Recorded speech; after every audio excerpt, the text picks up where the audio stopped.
امید کرتا ہوں آپ سب لوگ بخیر وافیت ہوں گے اور جہاں بھی ہوں گے اپنے اہل خانہ سمیت خوش بھی ہوں گے اور محفوظ بھی۔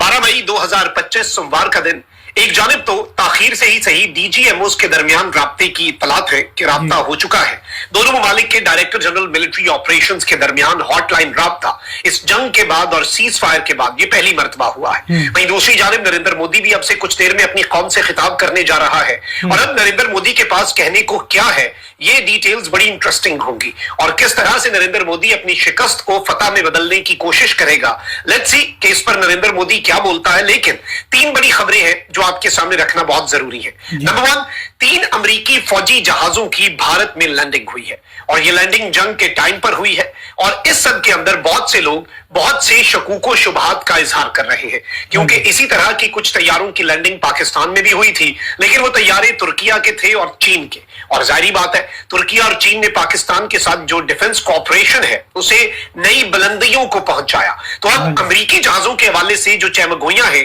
اس پر میرے پاس کچھ ایکسکلوسیو ڈیٹیلز ہیں جو میں نے آپ کے سامنے رکھنی ہے۔ اس کے ساتھ ساتھ ناظرین کرام، بھارتی ٹھکائی کرنے پر چین نے پاکستان کو بڑا تحفہ دینے کا فیصلہ کر لیا ہے۔ ابھی تک تو بھارت JF-17 تھنڈر اور J-10C ملٹی رول جو ڈریگن ایئر کرافٹ ہے اس کی تاب ہی نہیں لا پا رہا، اور اس کا دیا گیا زخم جو ہے ان طیاروں کا بھارت کا بھرے گا نہیں۔ تو اس سب کے اندر اب ایک اور انٹری ہونے جا رہی ہے، اور یہ انٹری بھارت کے لیے خوفناک ہے، اور اس کے ساتھ ہی ساتھ ادھم پور کی سیٹلائٹ تصاویر نے بھارتی فضائیہ پر بجلیاں گرائی ہیں۔ یہ ساری کی ساری ڈیٹیلز ایک ایک کر کے آپ کے سامنے رکھتے ہیں۔ سب سے پہلے تو ناظرین کرام میں آپ کو یہ بتا دوں کہ پاک بھارت جنگ بندی کے بعد اور پاکستان کی تاریخی فتح کے بعد سٹاک ایکسچینج میں تاریخی تیزی دیکھی گئی ہے، اور انڈیکس میں 10,000 پوائنٹس کا اضافہ ہوا ہے۔ اس ساری کی ساری صورتحال میں میں آپ کو یہ بتا دوں کہ ایک طرف یہ ہے تو وہیں دوسری جانب بھارت کی وہ کمپنی جس نے بھارت کو رافیل، جو فرانس کی کمپنی ہے جس نے رافیل سپلائی کیے تھے، جو رافیل بناتی ہے، اول تو جب یہ خبر آئی اور انٹرنیشنل میڈیا نے کنفرم کیا کہ رافیل گرے ہیں، اس کے شیئرز گرے۔ اب بھارت کی جانب سے طیارے گرنے کے بالواسطہ اعتراف کے بعد رافیل بنانے والی کمپنی کے شیئرز جو ہیں وہ مزید گر گئے ہیں۔ چائنیز کمپنیز کے شیئرز بڑھتے جا رہے ہیں۔ اس کے ساتھ ہی ساتھ آپ یہ دیکھیں کہ ایک جانب فرانس کا دیا ہوا رافیل دنیا کے بیسٹ ایئر کرافٹ میں سے ایک اڑا دیا، اسرائیل کا دیا ہوا ہیروپ جو ڈرون ہے ایک بھی منزل مقصود تک نہیں پہنچ سکا، سارے ہم نے گرا دیے۔ اور ابھی تو ہم چاہتے تھے کہ ہماری سینچری ہو جائے، لیکن انہوں نے پھر بھیجنے سے ہی اجتناب کر لیا۔ ہم سینچری کے قریب تھے، ہمارے پاس وار ٹرافیز تقریباً 80 ہیں اسرائیلی ڈرونز کی، یہ ٹرافیز ہوتی ہیں وار کے اندر۔ وہیں دوسری جانب روس کا S-400 میزائل ڈیفنس سسٹم جس نے بھارت کی فضاؤں کو محفوظ بنانا تھا، وہی پاکستان کے طیاروں سے محفوظ نہیں رہا، اور اب باضابطہ طور پر جو پہلی سیٹلائٹ امیجری جو ہے ادھم پور ایئر بیس کی جاری کی گئی ہے، اس میں کوئی ڈاؤٹ اب نہیں ہے کہ S-400 میزائل ڈیفنس سسٹم جو ہے اسے پاکستان کی طرف سے ناک آؤٹ کیا گیا۔ اب ایک طرف یہ ساری ڈیولپمنٹس ہیں تو وہیں دوسری جانب کچھ اور اپڈیٹس بھی ہیں جو آپ کے سامنے رکھنی ہے۔ ایک طرف تو میں آپ کو یہ بتا دوں کہ اس جنگ کے جو نقصانات ہیں وہ بھارت ابھی بھی اٹھا رہا ہے۔ بھارتی پروازوں کے لیے پاکستانی فضائی حدود تاحال بند ہے، اور 18 دنوں میں بھارت کی ایئر لائنز کو 400 کروڑ بھارتی روپے، یہ انڈین کرنسی ہے، 400 کروڑ بھارتی روپے جو ہے ان کا نقصان ہو چکا ہے، اور 19واں روز ہے۔ 18 روز کے دوران اب تک 2000 بھارتی پروازیں پاکستانی فضائی حدود بند ہونے سے متاثر ہوئی، اور گزشتہ 18 روز میں 400 کروڑ بھارتی روپے سے زائد کا نقصان ہو چکا ہے۔ لمبے فضائی روٹس کے باعث بھارتی ایئر لائنز کو فیول اور دیگر اخراجات میں اضافے کا سامنا ہے۔ امرتسر، نئی دلی، ممبئی اور احمد آباد سمیت دیگر شہروں سے جانے والی پروازوں کو یومیہ کروڑوں روپے کا نقصان ہو رہا ہے۔ اس ساری کی ساری صورتحال میں آپ کو یہ بتا دوں کہ دونوں ممالک میں جنگ بندی کے باوجود ایک جانب پاکستان کی ایئر سپیس اس وقت مکمل طور پہ فعال ہے، پاکستان اگلے ہفتے سے PSL ریزیوم کر رہا ہے، لیکن بھارت میں شاید خوف اور ڈر ابھی بھی ہے، اور ابھی بھی بھارت کے 24 ایئرپورٹس کا جو فلائٹ آپریشن ہے وہ آج بھی غیر فعال ہے، اور تمام طیارے بھی ہٹا لیے گئے ہیں، جبکہ آج کی 444 پروازیں جو ہیں بھارت میں وہ بھی منسوخ ہو چکی ہیں۔ رپورٹ کے مطابق 7 دن سے بند سری نگر ایئرپورٹ سے روزانہ کی 65 پروازیں منسوخ کی گئی، جبکہ لداخ کے لیہ کوشک ایئرپورٹ کی بھی آج بھی تمام 30 پروازیں منسوخ ہیں۔ جموں ایئرپورٹ کی 30 پروازیں منسوخ ہیں، اور تمام طیارے ہینگر سے ہٹا لیے گئے ہیں۔ یہ اس وقت آن گراؤنڈ صورتحال ہے، یہ ڈر اور خوف ہے۔ وہیں دوسری दूसरी जानब इस वक्त मैं आपको यह बता दूं कि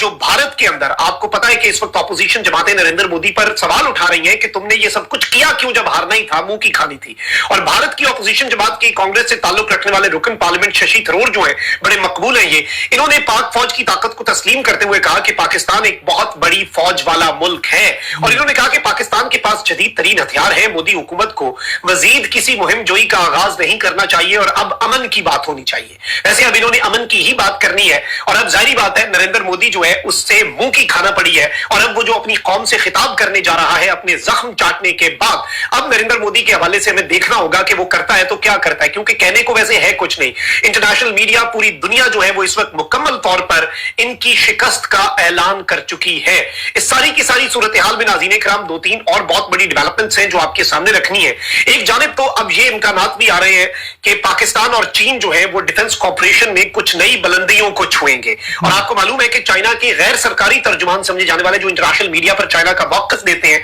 उन्होंने यहां तक कहा कि चीन को पाकिस्तान का शुक्रगुजार होना चाहिए कि पाकिस्तान ने उसकी टेक्नोलॉजी को कॉम्बैट में बेहतरीन तरीके से यूज करके चीन का लोहा मनवाया पूरी दुनिया में। अब मैं आपको यह बता दूं कि एक होता है दो चीजें, एक अमेरिका जो अब तैयारा खुद बनाता है, जब वो किसी मुल्क को बेचता है आपको लगता है वो एग्जैक्टली वही देता है, उसका जो एक्सपोर्ट वेरिएंट होता है वो बहुत डिफरेंट होता है। ये चीज बहुत ही ज्यादा एस्टैब्लिश्ड है, इसमें कोई दूसरी राय नहीं है। लेकिन चीन जो पाकिस्तान को अब हथियार दे रहा है और चीन पाकिस्तान को जो मिसाइल्स और तैयारे दे रहा है वो वही हैं जो चीन ने अपने दिफा और अपने अटैक के लिए रखे। इसके साथ ही साथ अब खबरें ये आ रही हैं कि JF-17 थंडर तैयारा और J-10C मल्टी रोल एयरक्राफ्ट, जिसने भारत की बाज़ाब्ता तौर पे अगर हम कहें कि मंजी ठोक के रख दी और इस तरह का ठोका कि भारत को सरेंडर करना पड़ गया। अब इस सब के अंदर जो इंपॉर्टेंट चीज है नाज़रीन इकराम वो ये है कि इस के अंदर JF-35 की बात हो रही है कि चीन अब पाकिस्तान के साथ जो कॉपरेशन है उसे नई बुलंदियों पर पहुंचाते हुए पाकिस्तान को JF-35 तैयारे जो है चीन के वो भी देने जा रहा है। This is something very huge, ये एक बहुत बड़ी डेवलपमेंट है, बहुत बड़ी खबर है और जाहिर बात है कि ये खबर पूरे का पूरा मंजरनामा बदलने की सकत रखती है। और इस सब के अंदर अगर जो हमने कहा, DGI ISPR ने भी यही बात की कि अभी हमने बहुत से आपको पत्ते नहीं दिखाए, हमने अपनी डिफेंस कैपेबिलिटीज को उस तरीके से आया नहीं किया, हमने तो अभी कुछ यूज किया, बहुत से पत्ते हमने अभी अपने सीने से लगा कर रखे हुए। अच्छा, वहीं दूसरी जानिब मैं आपको यह बताऊं, एक खबर सोशल मीडिया पर चल रही है कि कुछ अमेरिकी तैयारे जो है, फौजी तैयारे, वो भारत में लैंड हुए हैं। बहुत से लोग इसे शक की निगाह से देख रहे हैं कि कहीं ये कोई पाकिस्तान के साथ डबल गेम और अमेरिका नहीं। देखें, अमेरिका इस सब के अंदर भारत के साथ खुलकर खड़ा होता तो भारत अभी ना ही जंगबंदी होती ना ही कुछ और होता। Number one. नंबर टू, जैसे टर्की के तैयारे आए, चीन के तैयारे आए, वो तो खुल के कह रहे हैं हम पाकिस्तान की सपोर्ट करते हैं। तुर्किया का बहरी बेड़ा पाकिस्तान के समुद्रों की हिफाजत करने के लिए और बंदरगाहों की हिफाजत करने के लिए तैयार खड़ा था। चीन मुकम्मल तौर पे तैयार था और मैं आपको यह भी बता दूं कि अगर भारत कोई बहुत बड़ा सरप्राइज दे भी देता तो आपको लगता है कि अभी सिर्फ पाकिस्तान लड़ रहा था तो क्या चीन ने दूसरी तरफ से चढ़नी दौड़ना था। ये सारी चीजें अपनी जगह पर, लेकिन अमेरिका ने भारत का साथ नहीं दिया। अब इस सब के अंदर जो अमेरिकी तैयारे आए हैं, ये कंफर्म्ड है कि वो तैयारे फौजी तैयारे आए हैं, लेकिन मैंने इसे बहुत क्रॉस चेक किया, हमने इसके ऊपर रिसर्च की, क्योंकि देखिए हमने सनसनी या कॉन्स्पिरेसी थ्योरीज तो नहीं गढ़नी बैठ के यहां पर कि जी अमेरिकी तैयारा आ रहा है, कोई साजिश हो रही है, ऐसा कुछ भी नहीं है। भारत साजिश जरूर रचाएगा, भारत जरूर कोई डबल गेम करेगा, भारत जरूर दो नंबरी करेगा, नरेंद्र मोदी की खसलत यही है। लेकिन अमेरिका जो है वो इस सब के अंदर आई थिंक अमेरिका इससे बाहर ही रहेगा। और अमेरिका के जो फौजी तैयारे आए हैं, ये बेसिकली ट्रंप की जो पॉलिसी है डिपोर्ट करने की, ये वो तैयारे आए हैं जिनमें वो मिलिट्री एयरक्राफ्ट के अंदर बंदे भर भर के लाद के वापस मुल्कों को कर रहे हैं और भारतीय जो है वो बड़ी तादाद में अमेरिका से डिपोर्ट हो रहे हैं। तो इंडिया के अंदर कुछ लोग ये बयानियां बनाने की कोशिश करें कि अमेरिका के फौजी तैयारे आ गए, बड़ी बात है जी, बड़ी हमारे लिए विक्ट्री है, अब देखना हम पाकिस्तान के साथ क्या करेंगे। लेकिन ऐसा है नहीं, क्योंकि इनका अपना मीडिया भी इसे कंफर्म कर रहा है और मल्टीपल सोर्सेज से हमने ये कंफर्म किया है और इंटरनेशनल मीडिया आउटलेट्स भी ये कंफर्म कर रही हैं कि अमेरिका से जो तैयारे आए हैं ये वो तैयारे हैं, फौजी तैयारे, जिनमें लाद कर हाँक कर जानवरों की तरह भारतीय जो कि इलीगली अमेरिका के अंदर रहे हुए थे और डोनाल्ड ट्रंप की एक पॉलिसी है उसके तहत इन्हें डिपोर्ट किया जा रहा है और वो बंदे छोड़ने वापस आए हुए थे।